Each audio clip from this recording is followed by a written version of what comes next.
जय श्री राम दोस्तों, स्वागत है आपके अपने चैनल सच्चा सनातनी में। दोस्तों, आशा करता हूं आप सभी स्वस्थ होंगे। तो चलिए आज की यह वीडियो शुरू करते हैं।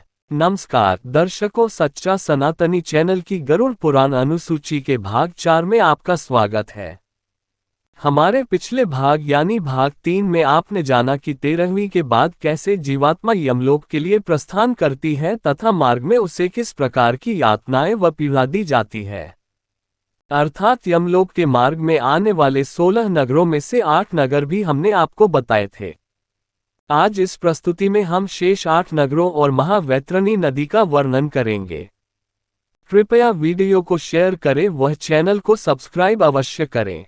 अधिक समय न लेते हुए आरंभ करते हैं। तो गरुड़ पुराण के अनुसार पक्षीराज गरुड़ भगवान विष्णु से प्रश्न करते हैं कि हे प्रभु, मृत्युलोक और यमलोक के मध्य स्थित वैतरणी नदी से जीवात्मा का क्या संबंध है और उन्हें इस नदी में किस तरह का दंड दिया जाता है अथवा किस प्रकार पापी जीवात्मा वैतरणी नदी को पार करती है। फिर भगवान विष्णु ने कहा कि 5 मास और 15 दिन हो जाने पर यमदूतों के द्वारा पीड़ित वह प्रेत उसी विचित्र भवन में उस माह के श्राद्ध पिंड का उपभोग करता है। भूख के कारण मार्ग में बार बार उसको पीड़ा पहुंचती है। पता है, यमदूतों के द्वारा मार्ग में विश्राम हेतु रोके जाने पर भी वह उस मार्ग में विलाप करता है। वह कहता है कि क्या कोई पुत्र या बांधव है जो मेरे मरने पर शोक सागर में गिरते हुए मुझे सुखी नहीं कर रहा है।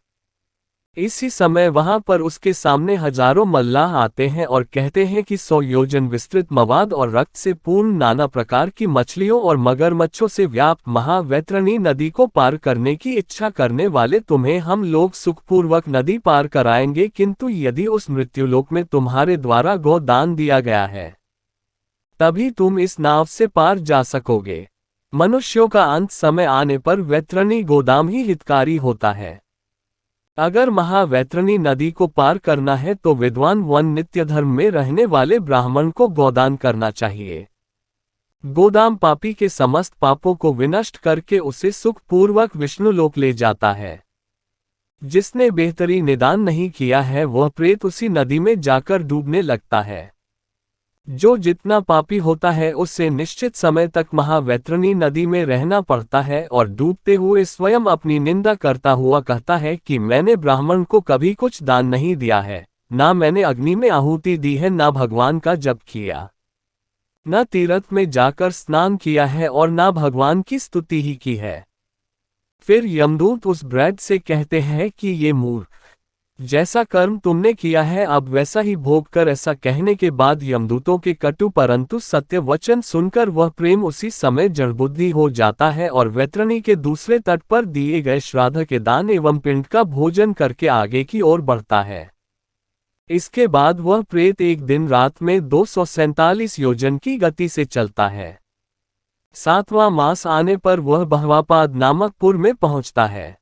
सप्तम मासिक श्राद्ध में जो कुछ दान दिया गया है उसको खाकर 8वें मास की समाप्ति पर उसकी यात्रा दुखदपुर तथा नानाक्रंदपुर की ओर होती है।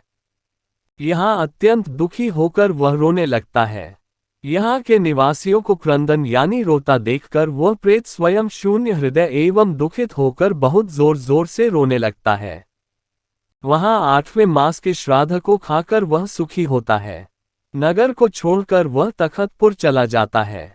सुतप भवन में पहुंचकर प्रेत 9वें मास के श्राद्ध में पुत्र के द्वारा किए गए पिंडदान एवं कराए गए ब्राह्मण भोजन को खाता है। 10वें मास में वह रौद्रनगर जाता है। वहां वह 10वें मास के श्राद्ध का भोजन करके आगे स्थित प्योवर्षण नामक पुर के लिए चल देता है।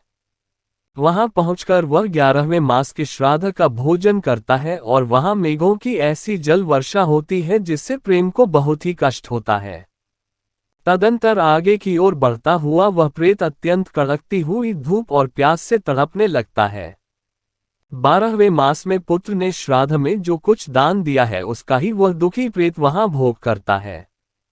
इसके बाद वर्ष समाप्ति के कुछ दिन शेष रहने पर अथवा 11 मार्च 15 दिन बीत जाने पर वह सीता डेपुर जाता है जहां प्राणियों को अत्यंत कष्ट देने वाली ठंड पड़ती है।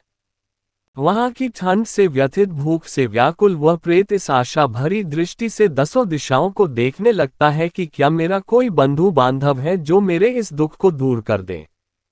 उस समय यमदूत उस प्रेत से कहते हैं कि तेरा पुण्य वैसा कहाँ है जो कोई इस कष्ट में तेरी सहायता कर सके। इसके बाद वहां से 44 योजना परिक्षेत्र में फैला हुआ गंधर्व और अप्सराओं से परिव्याप्त और अत्यंत मनोरम बहुधर्म भीति भवन पड़ता है, जहां 84 लाख मूर्त एवं अमूर्त प्राणी निवास करते हैं। इसपुर में 13 प्रतिहार बसते हैं, जो ब्रह्मा जी के पुत्र हैं और श्रवण कहलाते हैं।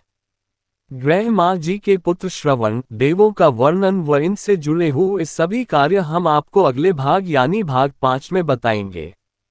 आज के लिए केवल इतना ही। जाने से पूर्व वीडियो को लाइक करें, वह चैनल को सब्सक्राइब अवश्य करें। तब तक के लिए जय जय श्री राम। 4।